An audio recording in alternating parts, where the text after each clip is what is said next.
Buri muntu aho ava akagera ahora yibaza icyo yakora ngo atere imbere, ariko rimwe na rimwe agakomwa mu nkokora n'aho ahera ashakisha iterambere rye. Gusa nanone nubwo bimeze uko, hari abo byahiriye kandi babayeho mu nzozi za benshi muri mwe muri kureba iyi nkuru. Nako ni hafi ya mwese. Aha ngiye kukugezaho imitungo y'abategetsi bo muri Afurika ndetse n'inkomoko yayo, ariko nanone myinshi muri yo ntivugwaho rumwe na benshi kubera ubukungu bwa bimwe mu bihugu biyobowe n'aba bagwizatunga. Nyita Bruno Rwanda rw'ejo ndagusuhuje. Ubushakashatsi bwakozwe n'ikinyamakuru Jeune Afrique bugaragaza inkomoko y'ubutunzi bw'abategetsi bakurikira. Icyo ngufasha ni ukukumenyesha. Kora subscribe bikuye ku mutima, ndagushimiye kandi.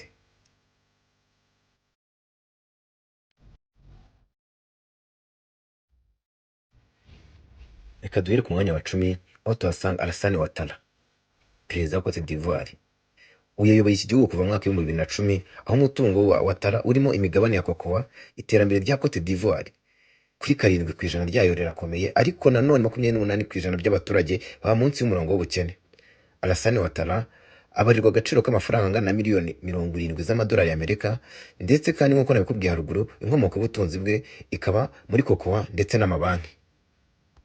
Ku mwanya wa 9 turasanga Abdelmadjid Tebboune uyobora Algeria guhera mu mwaka w'ibihumbi 2019, aho ubutunzi bwa Tebboune bukomoka kuri gaze ya Algeria ibarirwa muri metero kibe miliyari 50 bya buri mwaka, ndetse aho bivuga ko ivugurura ry'umuvuduko by'ubukungu bw'iki gihugu byahuye n'ibibazo, aho 30% by'abashomeri muri iki gihugu ari urubyiruko. Ku mwanya wa 8 turasanga Emmerson Mnangagwa. Uyu ni perezida wa Zimbabwe guhera mu mwaka w'ibihumbi 2017, aho yasimbuye Robert Mugabe. Ubutunzi bwe bukomoka ku bucukuzi bw'amabuye y'agaciro, ubuhinzi, itabi ndetse na zahabu. Zimbabwe ni kimwe mu bihugu ifaranga ryo ryataye agaciro ku rwego rugaragara buri umwe, aho 40% by'ubukene bitandukanye n'umutungo twavuze haruguru. Umwanya wa 7 kandi turasanga Uhuru Kenyatta, wahoze ari perezida wa Kenya. Uyu nguyu yabarirwa agaciro kagera kuri miliyoni 100 z'amadolari y'Amerika, ndetse ubutunzi bwiwe bukaba bukomoka mu mabanki, umutungo utimukanwa ndetse n'amata. Umuryango wa Kenyatta ufite isambu nini na Blue Sky Dairy. Umutungo we wubatswe mbere ya perezidansi. Kuva muri 2013 kugeza 2022 nibwo uyu mugabo yayoboye iki gihugu. Ushyigikira ubwiyongere bwa GDP ya 6% muri Kenya, nubwo ubushomeri mu rubyiruko ari 20%. Umwanya wa 6 rero turasanga Ali Bongo, wahoze ari perezida wa Gabon. Uyabarirwa umutungo wangana na miliyoni 120 z'amadolari y'Amerika. Inkomoko y'ubutunzi bwe ituruka ku mavuta n'ubucukuzi by'amabuye y'agaciro, hakiyongeraho n'ubucuruzi bw'umuryango. Yayoboye iki gihugu kuva mu mwaka w'ibihumbi 2009, aho ubutunzi bwa Bongo bukomoka muri peteroli ya Gabon yohereza hanze, ndetse nyuma ya kudeta ya 2023 igaragaza kwerekana ibibazo by'imiyoborere hamwe n'ubukene bwa 33%. Ku mwanya wa 5 kandi turasanga perezida wa Congo Brazzaville, Denis Sassou Nguesso. Abarirwa agaciro kangana na miliyoni 150 y'amadolari y'Amerika, ndetse nayo inkomoko ye ikabituruka mu mavuta n'ishoramari ry'ibiti. Gutegeka rimwe na rimwe kuva mu mwaka w'igihumbi 1979, umutungo wa Sassou Nguesso uhujwe n'amavuta ya Congo. Ikigero cya konti zo hanze zitesha icyizere abaturage, hamwe na 46% by'ubukene bivugwa muri iki gihugu.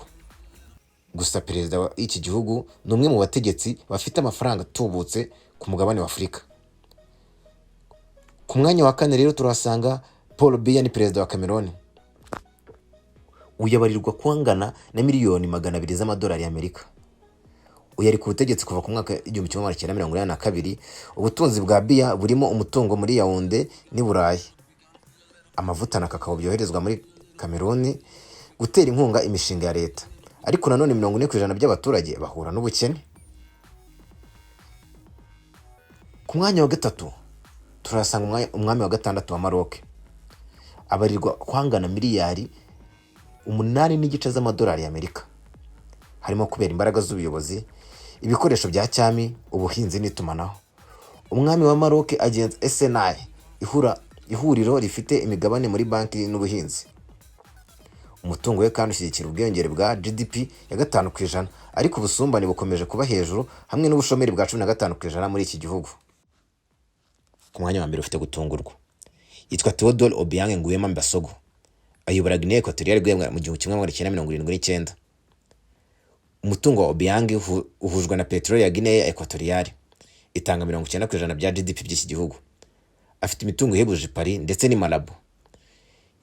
Ibirego byo gucunga nabi amafaranga ya peteroli ya leta birakomeje, ariko 90% by'abaturage barakennye. Nubwo GDP y'ibihumbi 15 by'idolari kuri buri muntu, ariko ubutunzi bw'iki gihugu buradigadiga. Ariko perezida ahagaze angana miliyoni 600 z'amadolari ya Amerika y'ubutunzi bwiwe. Uratunguwe? Nanjye natunguwe. Nubwo bimeze uko, ariko nanone ubushishozi bw'abantu bugaragaza ko gukusanya ubutunzi akenshi bifitanye isano n'ubukungu bukungahaye ku mitungo, urugero peteroli muri Angola, gaze muri Algeria.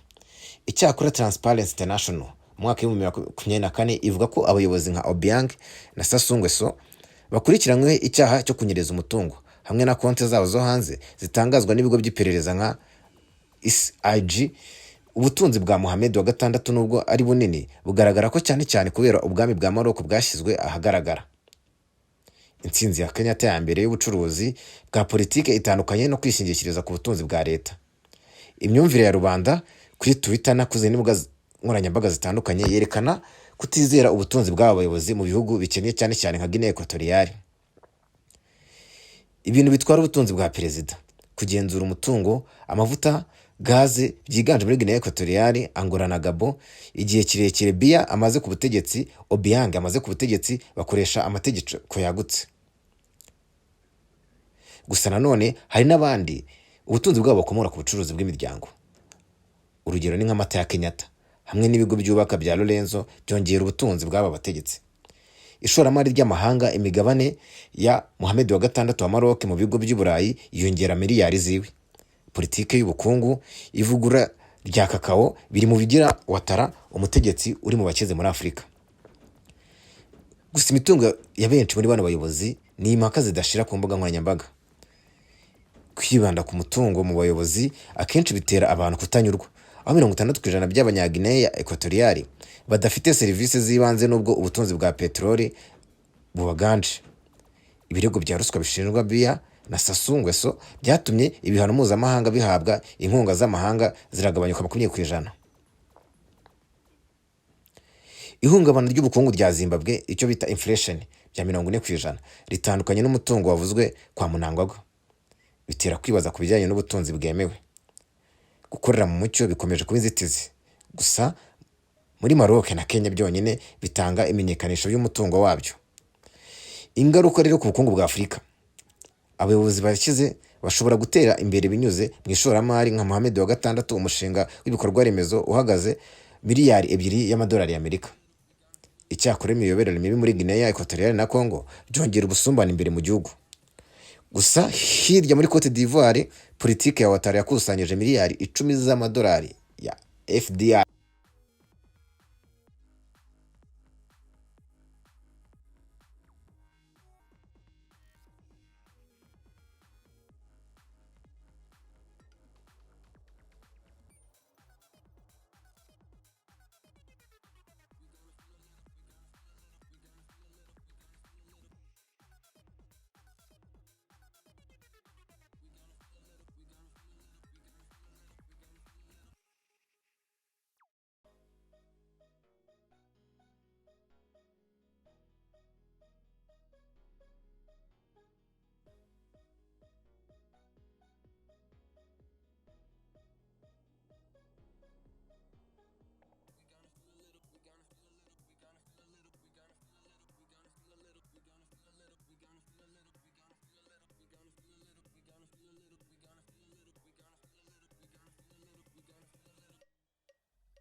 turasanga perezida